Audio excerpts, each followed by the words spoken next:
హెచ్చరిస్తున్నాను. యశోదాబేన్ భర్త ఈ నరేంద్ర మోడీ. అలాంటిది ఆవిడ దూరంగా పెట్టి మీరు మాట్లాడరే, విడాకులు కూడా ఇవ్వకుండా మీరు ఇవన్నీ. You're asking Mr. Modi who is he?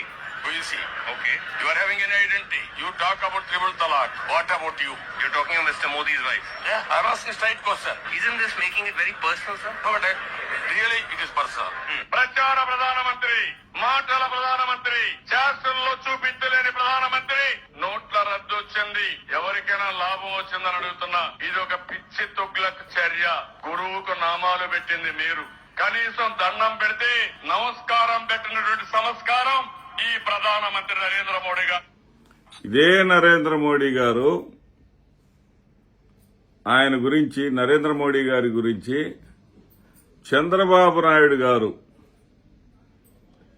ఆయనతో చేతులు కలిపినాక, చంద్రబాబు నాయుడు గారు అరెస్ట్ అయిన తర్వాత, కాళ్లబేరానికి వచ్చిన తర్వాత ఆయనని ఏ రకంగా ఆకాశానికి ఎత్తుతున్నాడో మనం చూశాం. ఈ దేశంలోనే, ఆ మాటకొస్తే ఈ ప్రపంచంలోనే నరేంద్ర మోడీ గారిని మించినటువంటి గొప్ప రాజకీయవేత్త లేడు అని చెప్పాడు. అసలు నరేంద్ర మోడీ గారు లేకపోతే భారతదేశమే లేదు అనే కాడికి వచ్చేశాడు. మరి అంతకు ముందేమన్నాడు నరేంద్ర మోడీ గురించి అంటే, చంద్రబాబు నాయుడు గారు అతన్ని మించినటువంటి అవకాశవాది మరొకడు లేరు. అదేవిధంగా ఎన్నికలకు ముందు మనకేం చెప్పాడండి చంద్రబాబు నాయుడు గారు? మూలనున్న ముసళ్ళు నొక్కిద్ది బటన్ నొక్కడానికి ముఖ్యమంత్రి కావాలా? ముసల్దైనా నొక్కిద్ది. విద్యుత్ ఛార్జీలు పెంచను, అవసరమైతే తగ్గిస్తా అన్నారు. 15,500 కోట్ల రూపాయలకి విద్యుత్ ఛార్జీలకు ఇప్పటికే మన మీద వాయించేశారు. ఇంటి పన్నులు పెంచను, ఇంటి పన్నులు పెంచేశారు. పోనీ ఎన్ని చేసేమైనా సంపద సృష్టించారా? జగన్మోహన్ రెడ్డికి చేత కాదు. నేను సంపద సృష్టిస్తా, నేను సృష్టించినటువంటి సంపదతోటి రాష్ట్రాన్ని అభివృద్ధి చేస్తా అని చెప్పినటువంటి ఈ పెద్ద మనిషి ఈయన 2023-24లో జగన్మోహన్ రెడ్డి ఆయన ఆధ్వర్యంలో ఉన్నటువంటి సంవత్సరంతో పోల్చితే సంపద సృష్టిలో కూడా ఈయన బాగా వెనకబడి ఉన్నాడు. 5,520 కోట్ల రూపాయల వార్షిక ఆదాయాన్ని తక్కువగా పొందాడు.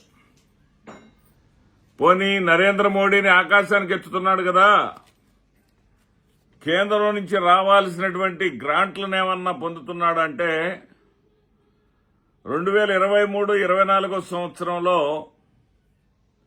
జగన్మోహన్ రెడ్డి గారు పొందినటువంటి కేంద్ర గ్రాంట్ల కన్నా 14,563 కోట్ల రూపాయలు తక్కువగా పొందాడండి. ఇక్కడ మనతోటి ఓ పెద్ద మాట అంటా ఉంటాడు చంద్రబాబు నాయుడు గారు, పంచుడు ఒకటే పంచుడు. పరిశ్రమలకు పెట్టుబడులు పెట్టేవాళ్ళు లేరు, పరిశ్రమలకు డబ్బులు లేవు, ఉద్యోగాలకు డబ్బులు లేవు, అభివృద్ధి లేదు అని అంటారు. ఆ అభివృద్ధి పెట్టుబడి అనేది జగన్మోహన్ రెడ్డి గారు 23-24 సంవత్సరంలో ఉద్యోగావకాశాల కల్పన కోసం 23,589 కోట్ల రూపాయలు ఖర్చు పెడితే ఈయన పెట్టినటువంటి ఖర్చు ఈ 12 నెలల కాలంలో 19,176 కోట్లండి. ఎక్కడ కూడా జగన్మోహన్ రెడ్డి గారి ముందు అటు సంక్షేమంలో గాని ఇటు అభివృద్ధిలో గాని కనీసం పోటీ పడలేక అప్పు చెయ్యటం తప్ప అప్పు తీర్చటం చేతగాని ముఖ్యమంత్రి ఎవరంటే చంద్రబాబు నాయుడు గారు. ఈ 11 నెలల కాలంలో 1,62,000 కోట్ల రూపాయలు అప్పు చేశాడు. ఇప్పుడు ఒక్కసారి 2024-25 ఇది మనం చెప్పే లెక్క కాదు. కాగ్ ఈరోజు విడుదల చేసిన రిపోర్ట్ నిన్న విడుదల చేశారు. కాగ్ లో ఉన్నటువంటి నివేదికను మాత్రమే చదువుతా ఉన్నా, ఎందుకంటే పచ్చ మోక వెంటనే నేను ఈ వీడియో చూసిన వెంటనే దాడి చేస్తారు. ఆ పచ్చ మోక ఒక్కసారి కాగ్ రిపోర్టును చూసుకోండి.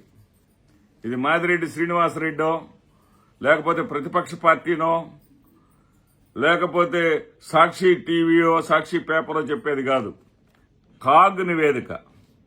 రెవెన్యూ రాబడులు 2023-24లో 1,73,963 కోట్లయితే ఈ సంవత్సరంలో రెవెన్యూ రాబడులు 1,68,443 కోట్లు. అంటే 5,520 కోట్లు తక్కువ. అంటే చంద్రబాబు సృష్టిస్తానన్నటువంటి సంపద అనేది బోకు మాటలు తప్ప, అసత్యపు మాటలు తప్ప నిజం కాదు.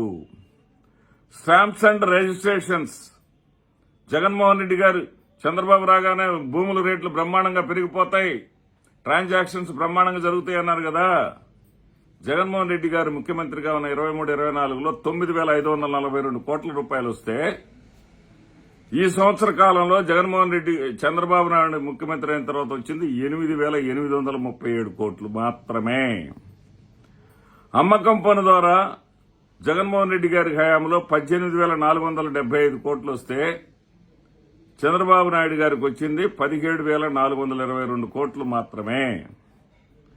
పన్నేతర ఆదాయం అనేది జగన్మోహన్ రెడ్డి గారికి 7,633 కోట్లు వస్తే ఈ పన్నేతర ఆదాయం అనేది కొంచెం పెరుగుదల ఈయనకు చూపిస్తా ఉంది, 6,791 కోట్లు. కేంద్రం గ్రాంట్లు 34,698 కోట్లు జగన్మోహన్ రెడ్డి గారు సాధించుకురాగలిగితే, నేను తోపు, నేను లేదే మోడీ లేడు, నా 16 సీట్లు లేకపోతే మోడీ అక్కడ కూర్చోడని చెప్పేటటువంటి చంద్రబాబు నాయుడు గారు తెచ్చినటువంటి గ్రాంట్లు 20,135 మాత్రమే. మూలధన వ్యయం జగన్మోహన్ రెడ్డి గారు 23,589 కోట్లు చేస్తే ఏం చేసిన పెట్టుబడి మూలధన వ్యయం 19,178 కోట్లు మాత్రమే. అదేవిధంగా సామాజిక రంగ వ్యయం అంటే జగన్మోహన్ రెడ్డి గారు సామాజిక పింఛన్లు కానీ ఎక్కువ ఖర్చు చేశాడు కాబట్టి అప్పుడు ఆయన చేసిన వ్యయం 1,10,375 కోట్లు.